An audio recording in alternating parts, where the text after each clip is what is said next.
அவருக்கு ஹீரோயின் இருந்தால் நான் அவரை போட்டிருக்கவே மாட்டேன். கேட்காதவங்க எதுக்கு சார் சொல்றீங்க நீங்க? அவர் வந்து டைரக்டர். ஏன்னா ரியல் லைஃப்லேயே ஒரு ஹீரோயின் இருக்காங்க, அவங்க கூட எல்லாம் நாங்கள் நடிச்சிட்டு இருக்கோம். அந்த மாதிரி ஒரு ஹீரோயின் டெய்லி வீட்டில் வச்சுக்கிட்டு அப்புறம் படத்தில் வேற அவருக்கு ஹீரோயின் கொடுப்பாங்களா? அதெல்லாம் ஒரு ரேஞ்ச். அவருக்கு எவ்வளோ ஹீரோயின்ஸ் நான் வந்து இப்போ இத்தனை நான் இப்போ நடித்த படத்தை நான் ஒர்க் பண்ண படத்துலேயே 10 படம், அதுலேயே 10 ஹீரோயின்ஸ் அவருக்கு வந்துட்டாங்க. சில படங்களில் 2-3 ஹீரோயின். அது எனக்கு தெரிஞ்சு ரொம்ப வருத்தப்படாதீங்க சார், உங்களுக்கு அந்த வாய்ப்பு கிடைக்கிறேன்னு. அதான் முதல்ல எல்லாருக்கும் முன்னாடி சொல்றேன், ஐஸ்வர்யா ராய் கூட நடிக்கிறதுக்கு எனக்கு வாய்ப்பு கிடைச்சிச்சுன்னு. இருக்காதான் எல்லாரும் மனுஷன் தானே.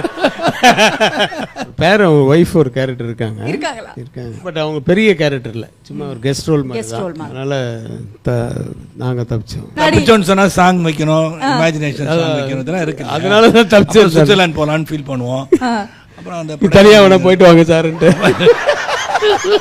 அதுக்கப்புறமா சேரன் பாண்டியன்ல இருந்து ஹீரோ ஆயிட்டாரு.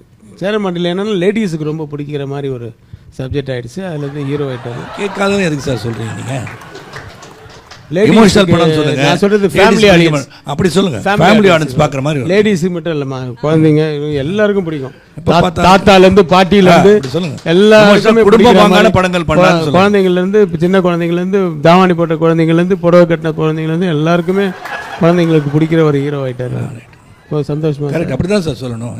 என்னுடைய அசிஸ்டன்ட் சார், நானே ரொம்ப பெருமையாக சொல்கிறத விட ஆடியன்ஸு சொல்லி அவங்க பெரிய லெவலுக்கு அடுத்த லெவலுக்கு போயிட்டு என்ன நடிக்க கூப்பிட்றாங்களோ இல்லை டைரக்ட் பண்ண கூப்பிட்றாங்களோ அந்த லெவலுக்கு அவங்க வரணுன்றது என்னுடைய ஆசை. சூரிய கதிரன் கார்த்திக் அவர்களுக்கு இந்த மெசேஜ் கண்டிப்பாக போய். ஆனால் காசு வாங்காமல் நடிக்கிறது இல்லை யாருக்கிட்டையுமே. நான் இப்போ கொஞ்ச நாளா ப்ரொஃபஷன் ஆயிடுச்சு சார். நடிப்பு அவர் ப்ரொடியூஸ் பண்ணால் கூட தான் காசு வாங்குறது. அமைதியா இருப்பீங்களா சார்? இல்லைங்க, நான் வந்து என்னன்னா என்ன நடிக்க வைக்கிறதா இல்லை அவரு. ஏன்னா நான் என் படத்துலேயே பேன் பண்ணிட்டேன் அவரை. ஆமாம்மா, எங்கள் கூட அண்டர்ஸ்டாண்டிங்கு. திடீர்னு பார்த்து அவர் சீனில் வந்து நிற்பார், இது எப்போ எடுத்தீங்கன்னு கேட்பேன் நான். சார் நான் உங்களுக்கு சொல்லியிருக்கேன்ல, என் படத்தில் நீங்கள் எங்கேயும் வரக்கூடாது. அப்படியும் பார்த்தா டைட்டிலுக்கு முன்னாடி வந்து இப்படி நின்றுருப்பேன். நான் தான் அவர் ஃபைட் பண்ணதே சொல்லி கொடுத்த ஒரு படத்தில். ஆமாம், கூட இல்லைன்னா சேரன் பாட்டில் ரியாக்ஷன்லாம் கொடுக்க மாட்டார். எங்களெல்லாம் வேலை வாங்குவார், அவர் ரியாக்ஷன் கொடுக்க மாட்டார். அடி வாங்கினா இப்படி போங்க சார், வயிற்று அடித்தா முன்னுக்கு வரணும் சார். சார் அடிப்படுறது அடி கொடுக்குறதெல்லாம் அவருடைய இது.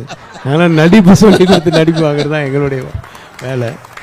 அதனால் வந்து சார் இவருக்கு ஹீரோயின் ஏதாவது இருக்கா அந்த படத்தில்? அதுக்கா அவருக்கு ஹீரோயின் இருந்தால் நான் அவரை போட்டிருக்கவே மாட்டேன்.